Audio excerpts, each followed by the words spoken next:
어서 오세요. 명랑세린 실험실에 오신 여러분을 진심으로 환영합니다.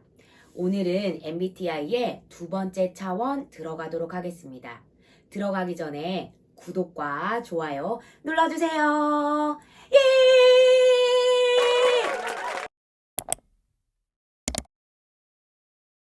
오늘 저는 여러분들에게 5가지 질문을 드릴 겁니다.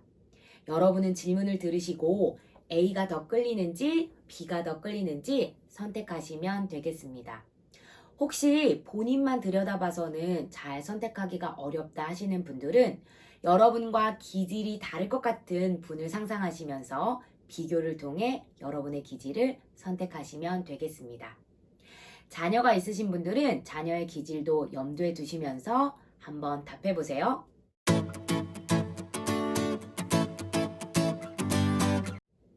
오늘 우리가 알아볼 MBTI의 두 번째 차원은 바로 감각형이냐 직관형이냐입니다.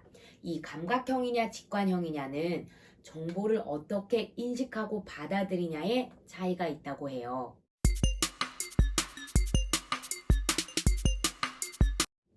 감각형은 주로 정보를 받아들일 때 오감을 사용한다고 합니다.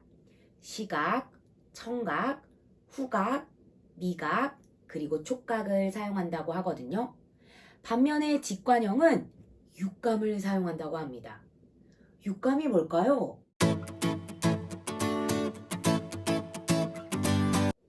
완전히 내향형이거나 완전히 외향형인 사람이 없듯이 완전히 감각형이거나 완전히 직관형인 사람은 없다고 해요.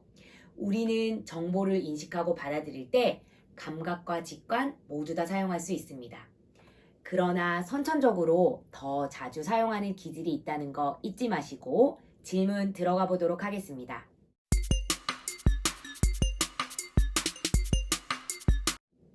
첫 번째 질문입니다. 여러분은 실제적인 것에 더 관심을 많이 가지세요? 아니면 함축된 의미나 관련성을 찾아보려고 하세요?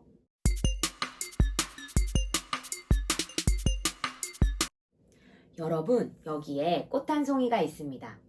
제가 이 꽃을 여러분에게 드렸다고 가정해 봅시다. 이 꽃을 받으신 여러분은 이 꽃에 대해서 어떤 생각이 드시나요? 저에게 이야기한다고 생각하시면서 한번 말씀해 보세요.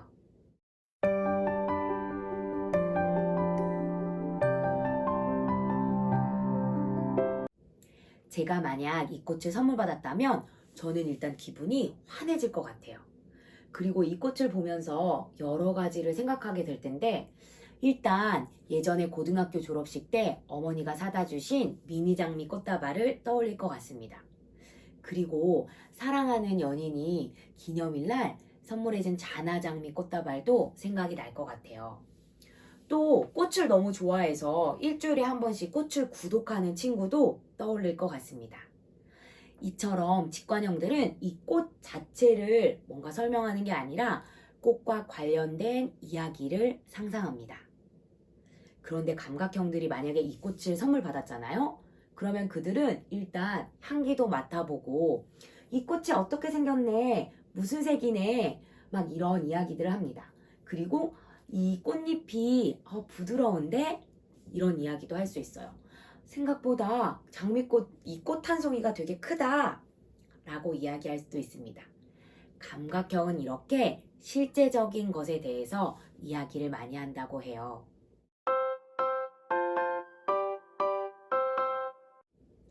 아이가 만약에 감각형일 경우에는 자신이 좋아하는 운동선수의 신상 명세를 줄줄이 꿰고 낱낱이 말할 수 있다고 해요.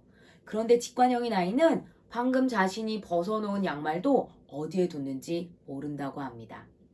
실제적인 걸 좋아하는 감각형은 자세한 정보를 잘 기억하고 외우는 것을 잘하고 좀 함축된 의미나 관련성을 생각하는 직관형 아이들은 말하자면 디테일한 상황은 놓칠 수 있다고 합니다.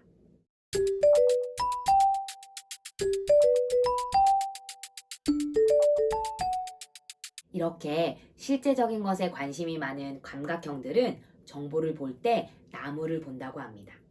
함축된 의미나 관련성을 좋아하는 직관형들은 숲을 본다고 비유하기도 하더라고요.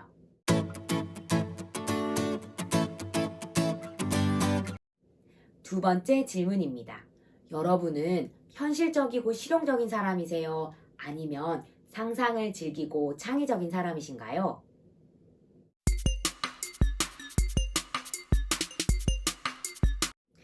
제가 강의를 다니면서 학생들에게 5년 후, 10년 후의 비전을 그려보게 하거든요. 그러면 직관형인 아이들은 자신의 미래를 신이 나서 막 그려내려갑니다. 본인이 미래에 되고 싶은 멋진 모습을 상상하기를 좋아하고 또 잘 상상하기도 해요.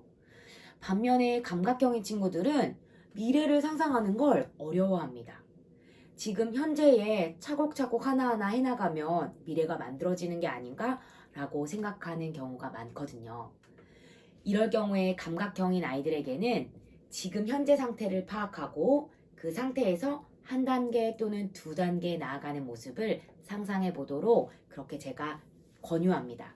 그러면 그때 감각형인 아이들이 자신의 가까운 미래에 대해서 그려낼 수 있기도 하더라고요.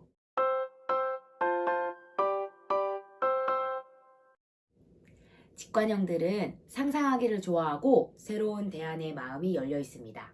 반면에 감각형들은 현재 상태를 중요하게 생각하고 실용적인 생각하는 것을 좋아한다고 합니다. 독서를 하는데도 감각형과 직관형이 차이가 있는데 감각형 같은 경우에는 실용적인 도서를 읽는 것을 좋아한다고 해요. 본인의 삶에 도움이 되는 실용서적들을 읽는다고 합니다. 반면에 직관형들은 픽션을 좋아한다고 합니다. 소설이나 희곡, 그리고 시 등을 주로 읽는다고 해요.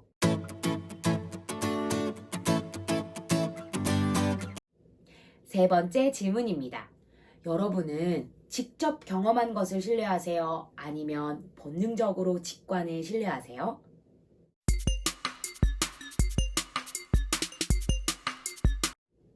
직관형들은 무엇인가가 가능하다는 것에 확신을 얻기 위해서 경험론적 증거는 필요하지 않다고 해요. 이들은 이 무엇인가 가능한 이것이 새로운 방법이라고 받아들이지 확인되지 않았으니까 믿을 수 없다라고 생각하지 않는데요. 그래서 확인되지 않은 사실을 직관형들이 훨씬 더 잘 믿는 경향성이 있다고 합니다. 반면에 감각형들은 확인되지 않은 건 잘 믿지 않으려고 한대요.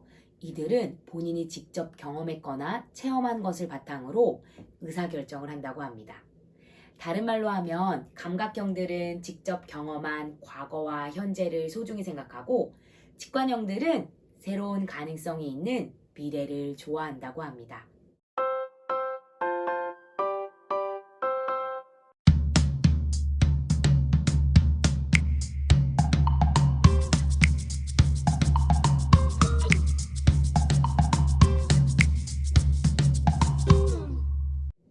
네 번째 질문입니다. 이 질문은 새로운 생각에 대한 차이인데요. 여러분은 새롭다는 이유만으로 새로운 생각을 좋아하세요? 아니면 실질적 효용성을 가질 때만 새로운 생각을 좋아하세요?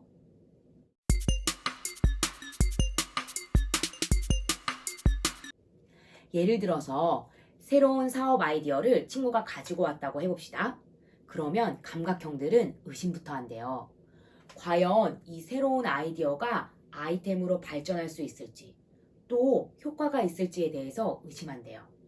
심지어 효과가 있을지라도 이 아이디어를 아이템으로 발전시키는 데까지 필요한 인내심과 성실성을 이 친구가 발휘할 수 있을지 못 믿는다고 합니다.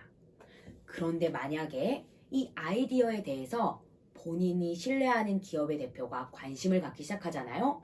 그러면 감각형들은 본인의 태도를 바꾼다고 합니다. 왜냐하면 본인이 신뢰하는 기업의 대표가 이 아이디어의 효용성을 인정해줬기 때문이죠. 그때부터는 투자도 할 수 있고 이 사업이 잘 풀리도록 밀어줄 수도 있다고 합니다.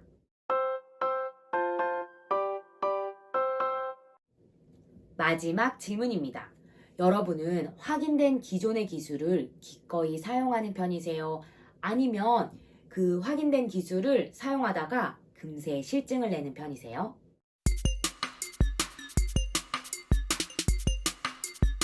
일하는 부분에서도 직관형들은 틀에 박힌 일이나 반복하는 일은 좋아하지 않는다고 해요.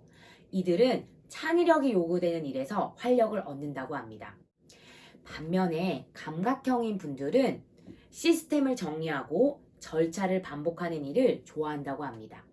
그래서 이들은 새로운 기술을 받아들일 때 이 기술을 숙달할 때까지 꾸준히 반복하고 다 숙달이 된 다음에 이걸 실증내는 것이 아니라 계속 반복하기를 선택한다고 합니다.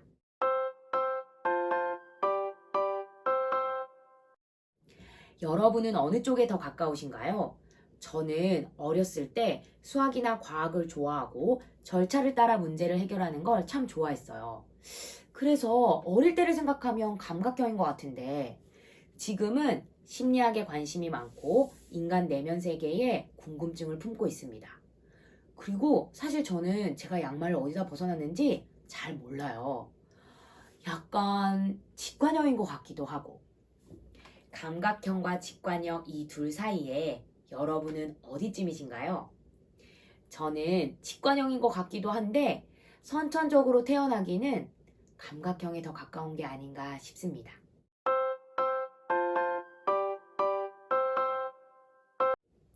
그럼 이제 제가 감각형과 직관형의 특징을 표로 정리해서 띄워드릴게요.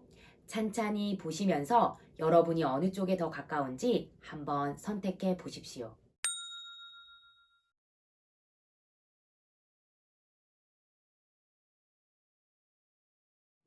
그럼 오늘은 여기까지 하고요. 제가 다음 영상에서 감정형과 사고형을 다뤄보도록 하겠습니다. 다음에 또 만나요. 명랑세리 실험실에서 안녕!